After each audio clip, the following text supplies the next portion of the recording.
José Luis Espert está en comunicación con nosotros. ¿Cómo le va, Espert? Mi nombre es Adrián Barbarulo. ¿Cómo está? Hola, ¿cómo le va? Muy buen día. Bueno, ¿por qué? 21:30 ese, 21:30. ¿21:30? 21:30, Perfecto. sí. Bueno, el flyer que nos dio la gente de prensa decía 19:30, pero hacemos la corrección. Hay que corregirlo. 21:30 entonces.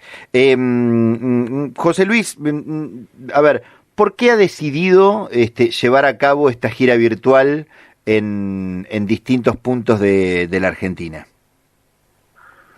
Bueno, la idea es charlar con los vecinos, charlar con los habitantes de cada uno de los municipios de la provincia y ciudades de la provincia, para que nos cuenten sus inquietudes, sus angustias, sus dudas de cómo ven el proyecto político hacia adelante, cómo lo están pasando en esta cuarentena. La idea, más que andar pontificando y evangelizando y haciendo política como tradicionalmente se hace, es escuchar a los vecinos.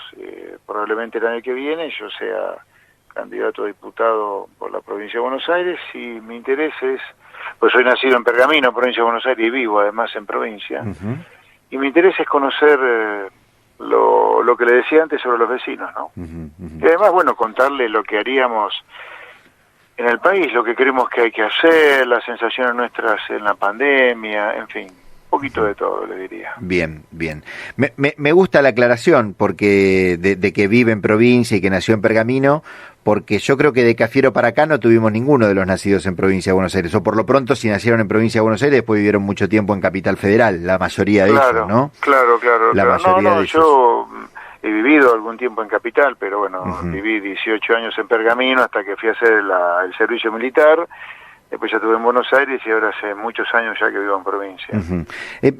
¿Cómo evalúa este tiempo sobre la situación económica de Argentina? Que a la situación ya compleja que se vivía antes de la pandemia, se le suma esta situación de la pandemia que hace que todavía sea mucho más difícil. Sin ir más lejos, por ejemplo, ayer se dieron los datos de desocupación en Mar del Plata y el primer trimestre en Mar del Plata dio una desocupación del 10,4%, incluso habiendo tenido la mejor temporada histórica de los últimos 15 años. Bueno, la situación, Macri pierde las elecciones el año pasado por su fracaso económico, ¿no? Fracaso económico que hizo que a partir de abril 2018, prácticamente un año y medio antes de las elecciones, su plan económico entrara en crisis, ¿no? Como consecuencia de que el gobierno de Macri no hizo las cosas que había que hacer, bueno, como no podía ser de otra manera, terminó en crisis. Motivado por la crisis, Macri pierde las elecciones el año pasado. Así que la Argentina que recibe Alberto Fernández es una Argentina muy, muy complicada ya económicamente, que se complica mucho más a partir de la pandemia, porque independientemente de lo que el gobierno de Alberto Fernández hubiera hecho, la economía hubiera caído igual. Ahora va a ver por qué utilizo el tiempo pasado, no hubiera caído igual. Así que sobre llovido, mojado, ¿no? Sobre llovido el desastre económico que dejó el macrismo, mojado vino la pandemia. Ahora, la tercera cosa a decir acá, luego de llovido y mojado, es que la manera, desde mi punto de vista y a la luz de los datos que están saliendo y van a seguir saliendo en materia económica, en la cual, o la manera con la cual el gobierno de Fernández ha atacado la pandemia, ha sido una manera tan desastrosa, que ahora estamos terminando, después de 100 días de estar encerrados, con una explosión en los contagios, y encima con una economía que más que un agujero económico ha provocado un cráter directamente económico, la duración de la cuarentena, ¿no? Entonces Argentina ahora puede llegar a combinar una explosión de los contagios después de 100 días de encierro, particularmente en lo que es el AMBA, ¿no? El área metropolitana de Buenos Aires, que es el conurbano, y Cava, donde es importante decirlo, vive el 40% de la población argentina. Estamos hablando de más de 17 millones de argentinos. Está provocando un cráter directamente en materia económica. Yo creo que este año la economía argentina puede llegar a tener la peor caída del mundo, la más grande del mundo, y una caída peor que la del 2001-2002. Y atenti que esa caída está provocando un derrumbe en la recaudación de impuestos tan grande que las maquinitas de imprimir billetes de la Casa de la Moneda no dan más. Y esa maquinita de imprimir billetes, o esos billetes dando vuelta, en algún momento de fin de año, el año que viene, le van a empezar a pegar en las reservas, en el dólar y en la inflación. Entonces, me parece que Alberto Fernández ha tomado medidas equivocadas en materia sanitaria y equivocadas también en materia económica, porque la ayuda a los comercios, a los industriales, a los autónomos, debería haber venido mucho más rápido, tardaron más de un mes en implementarse, y deberían ser más generosas para cuidar a la gente de trabajo, ¿no? Lo sumo a la charla al periodista Daniel Temperoni, experto. Hola, Daniel, buen día. Buen día, ¿cómo está usted? Bien. Desde el punto de vista de lo que está pasando en el mundo, algún número que estaba mirando ayer con respecto a Argentina, un déficit fiscal de 251.000 millones de pesos, una retracción del PBI del 5,7%, la pone a nuestra nación a otros niveles bastante parecidos a naciones del primer mundo en la Unión Europea. Por ejemplo, el Reino Unido, la Gran Bretaña, tiene ya el 100,2% de su deuda externa por encima del PBI, es decir, que tiene comprometido más del 100% del PBI por primera vez en casi 50 o 60 años. Pero evidentemente esas naciones van a tener otra motorización. ¿Qué motor le va a hacer falta a la Argentina como nación de la América Latina para salir adelante después de la crisis sanitaria? Bueno, a ver, yo creo que la Argentina, repito, va a tener una caída mucho peor que la que usted nombra de Gran Bretaña. Yo creo que la Argentina este año va a caer cerca de 15%, entre 12 y 15% en el año. A ver, es importante recordar, Argentina en el segundo trimestre, en el primer trimestre que salió a ser 5,4 en la caída, pero en este segundo trimestre podemos llegar hasta caer hasta 15%. Y la deuda pública, obviamente, como consecuencia de toda la emisión monetaria que está haciéndose, que es la deuda del Tesoro con el Banco Central, tranquilamente puede llegar a niveles, no sé si del 100%, no creo que andemos muy lejos, ¿no? Yo le diría, desde mi punto de vista, falta tanto para ver la recuperación económica de la Argentina, falta tanto que yo prefiero ser prudente y concentrarme en cómo evitar que el agujero económico que está generando la cuarentena tan extendida en el tiempo provoque el menor daño posible, ¿no? Yo creo que el gobierno, lamentablemente, ya es tarde, pero yo apenas salió la primera cuarentena el 19 de marzo, inmediatamente le dije al presidente, mire, me parece increíble que usted no esté armando un comité de expertos en economía, así como hay un expertos en salud, porque en todo el mundo se hace esto.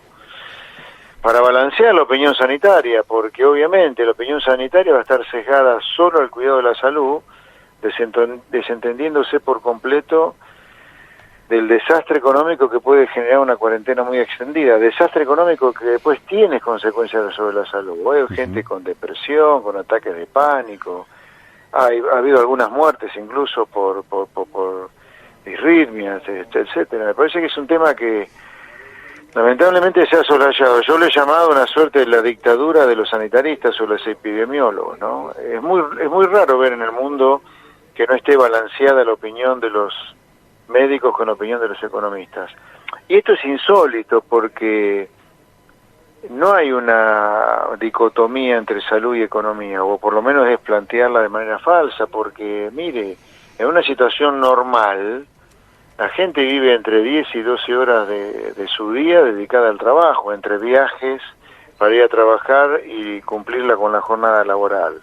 10-12 horas por día es más de la mitad del tiempo que uno está despierto durante el día. Yo no pienso en un día de 24 horas. Claramente el 60-70% del tiempo uno lo tiene dedicado al mundo del trabajo. Por lo tanto, me pareció una locura siempre que el presidente se desentendiera de la manera que se ha desentendido en algún lugar de la importancia que tiene la economía, ¿no?, en la vida de la gente. No estamos hablando de de cosas extrañas. Simplemente la economía es una cosa tan importante como la salud. Uh-huh. De la mirada de la deuda externa, teniendo en cuenta los avales del Fondo Monetario, por lo menos expresados públicamente por su titular, en relación a los esfuerzos que está haciendo Argentina para acordar con los fondos que tienen deuda extranjera por más de 66.000 millones de dólares, algunas otras expresiones que se han dado durante este tiempo. Hoy el presidente tiene una videoconferencia con líderes de Iberoamérica, planteado específicamente por el gobierno español, para pedirle al Fondo Monetario y a organismos multilaterales de crédito que tengan una mirada contemplativa del esfuerzo de los países de América Latina.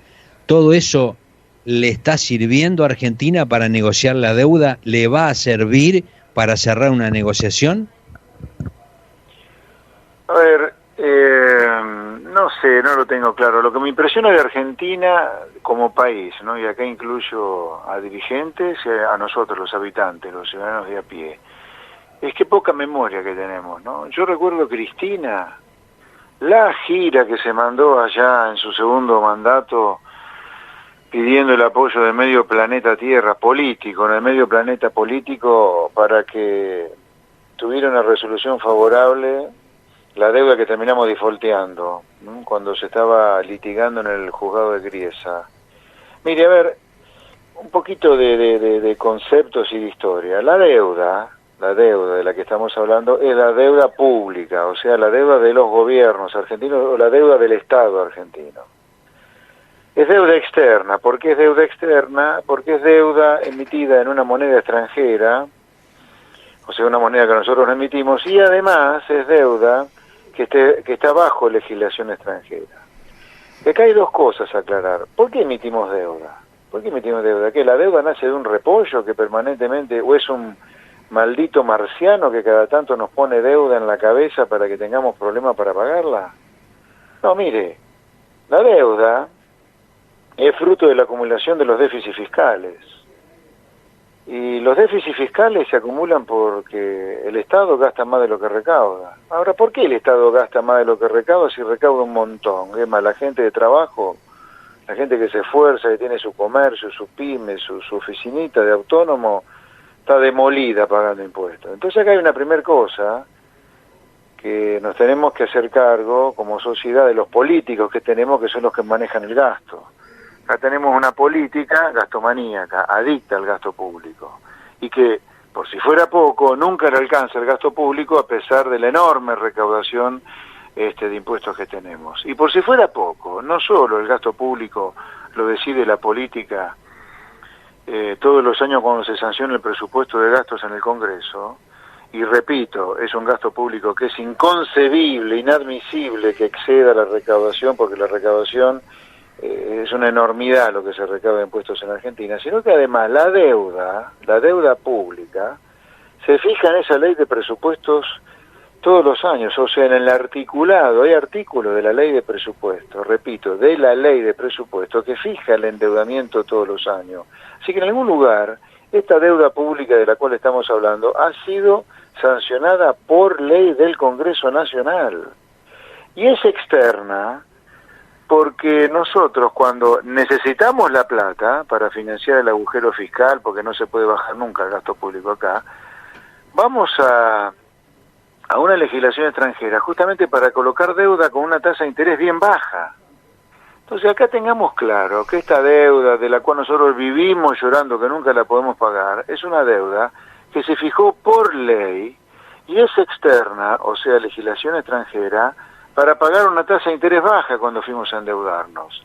Entonces nosotros no podemos, salvo que queramos ser un país impresentable como a veces somos,